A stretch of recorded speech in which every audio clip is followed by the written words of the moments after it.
Israel में नियंत्रण की सबसे बड़ी लड़ाई पूर्वी जेरूसलम को लेकर है, क्योंकि यह इलाका ईसाई, इस्लाम और यहूदी तीनों धर्मों के लिए अहम है। असल में ये तीनों ही धर्म अपनी शुरुआत की कहानी को बाइबल के पैगंबर इब्राहिम से जोड़ते हैं। ईसाई धर्म के लोगों का जुड़ाव इस क्षेत्र से इसलिए है क्योंकि उनका मानना है कि यह वही जगह है जहां कलवारी की पहाड़ी पर ईसा मसीह को सूली पर चढ़ाया गया। उनका मकबरा स्पेल्कर नाम के चर्च के अंदर स्थित है और यह उनके पुनरुत्थान का स्थल भी माना जाता है। यानी इसीलिए ईसाई इस जगह को बहुत पवित्र मानते हैं। इसलिए आप कह सकते हैं कि ईसाइयों के लिए यह जगह बहुत खास है, बहुत पवित्र है।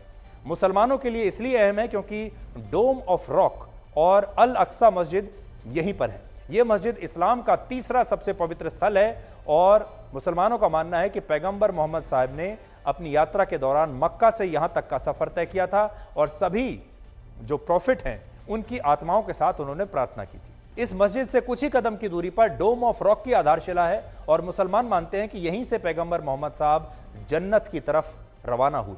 और यहूदी यरूशलेम को इसलिए अपना बताते हैं क्योंकि उनका मानना है कि यही वो स्थान है जहां आधारशिला रखकर पूरी दुनिया का निर्माण किया गया था और यहीं पर इब्राहिम ने अपने बेटे आइजैक की कुर्बानी दी थी। यहूदियों वाले हिस्से में कोटेल और वेस्टर्न वॉल है।